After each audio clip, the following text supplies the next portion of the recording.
Bonjour amis milanais, bonjour la famille, j'espère que vous allez bien. Alors, bonne année à vous, j'espère que tout s'est très bien passé pour vous et que vous avez fêté ça correctement. Alors, aujourd'hui, on va parler de la conférence de presse de Mister Allegri qui s'est passée hier, donc le 1er janvier, un petit peu avant qu'il parte justement à Cagliari. Donc pour le match de Cagliari qui va se jouer aujourd'hui même à 20h45. Donc, je vais vous donner un petit peu le résumé de ce que j'ai fait pour cette conférence de presse. Et après, on parlera bien sûr des formations officielles. Je vous donnerai aussi un petit peu mon avis par rapport à cette conférence de presse, parce qu'il y a plein de choses vraiment très intéressantes qui s'est dit dans cette conférence de presse. Donc, commençons tout de suite.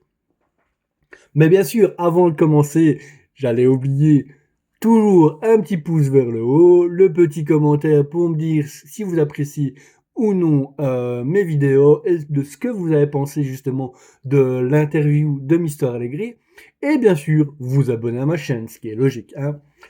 Passons tout de suite à la conférence de presse. Alors, je vous avoue qu'en fait, le Mister Allegri, je l'ai trouvé vraiment beaucoup plus serein que d'habitude. Et il a même fait quelques petites plaisanteries avec les journalistes qui étaient présents justement hier. Donc, il dit tout simplement bonne année à tout le monde. Je vous avoue que je n'ai pas passé j'ai pas vu passer le réveillon du Nouvel An car je me suis endormi à 21h et il s'est réveillé justement un petit peu avant minuit pour dire bonne année à sa famille. Il dit aussi je suis content de jouer le lendemain du Nouvel An car je sais qu'au moins les joueurs ne l'ont pas fêté correctement et ils seront frais pour le match d'aujourd'hui. Aujourd'hui sera une partie aussi importante que celle où on a joué à Houdinay. Le classement va continuer à s'élargir et jusqu'en février, on a cette partie où on aura vraiment besoin de tout le monde à disposition. Pour demain, Gabia, disons qu'il sera à disposition. Il s'est entraîné hier avec le groupe et il sera sur le banc des remplaçants. Par contre, Nkunku, lui, ne sera pas à disposition de l'équipe car il a ressenti une gêne à, à la jambe et il espère le retrouver pour le match de Genoa. Leao, par contre, sera disponible. Il a l'air de se stabiliser et on verra bien combien de temps il va pouvoir rester sur le terrain. Pour Pulisic, il ressentait encore une petite douleur hier, mais il a quand même travaillé avec le groupe. Donc il verra un petit peu aussi sa condition pour ce soir. Pavlovic, il vient avec nous pour le match d'aujourd'hui, mais je ne sais pas s'il sera à disposition car il a eu un petit peu de fièvre et je devrais voir s'il peut jouer. Ou sinon, il devra prendre d'autres dispositions pour le remplacer. Il a essayé de prouver Odogu et Bartezaghi à sa place, mais si le joueur va mieux, Pavlovic jouera demain. Sinon, justement, il devra prendre une décision. Concernant Jiménez, il dit qu'il sera absent pendant 3 à 4 mois, ce qui n'était pas prévu du tout. Donc, ce qui veut dire grosso modo qu'on ne le verra pas avant la fin de saison. Puis il parle aussi de Fulkrut. Fulkrut va augmenter sa condition physique pour justement nous donner un bon coup de main.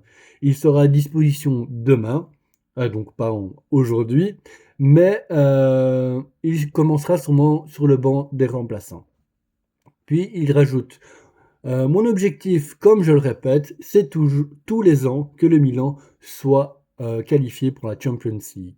Être dans les 4 premiers du classement est une chose très difficile dans le championnat italien. On doit avoir la conviction de pouvoir le faire, on doit encore plus se persuader d'obtenir le maximum de résultats pour arriver dans les 4 premiers.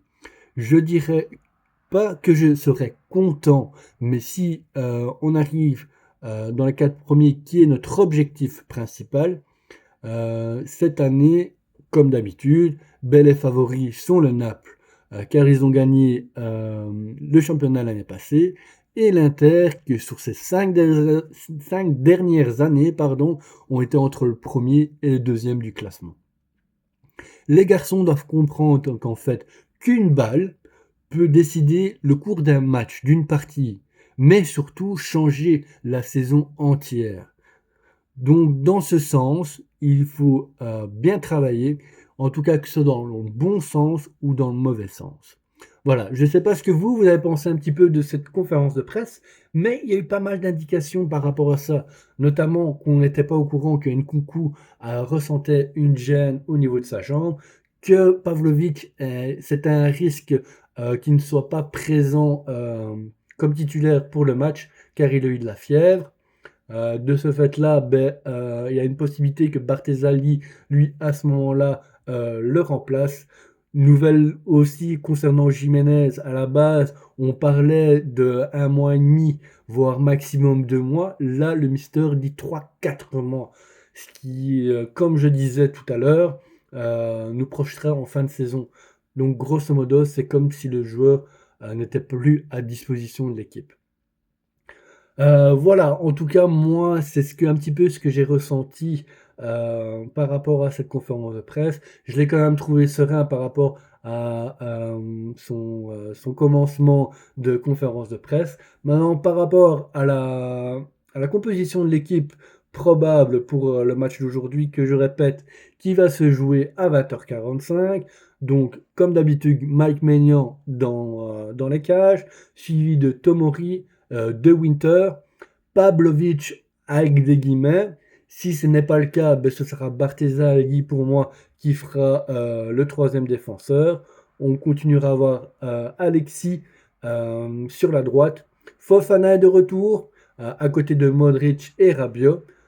Si à ce moment-là Pavlovic n'est pas présent, ce sera Estupiñán.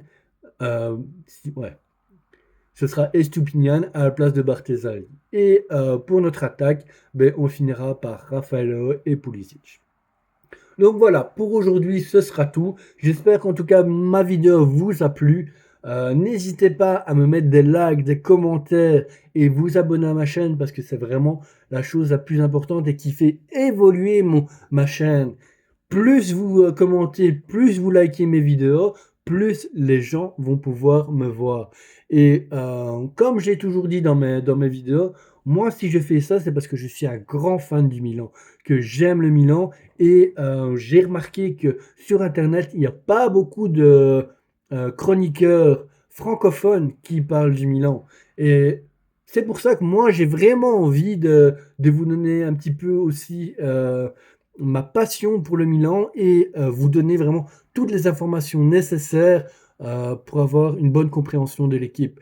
Car comme je vous disais, les autres chroniqueurs, oui, ils sont pas mal, mais je ne trouve pas en fait ce petit truc en plus que justement les commentateurs italiens, que les chroniqueurs italiens, que les journalistes italiens donnent sur leur chaîne YouTube ou dans des interviews. Donc voilà, n'oubliez pas, un petit pouce vers l'avant, le petit commentaire pour me dire ce que vous avez pensé de cette conférence de presse et bien sûr vous abonner à ma chaîne. Pour ce soir, Milan va gagner comme d'habitude. Forza Milan per sempre.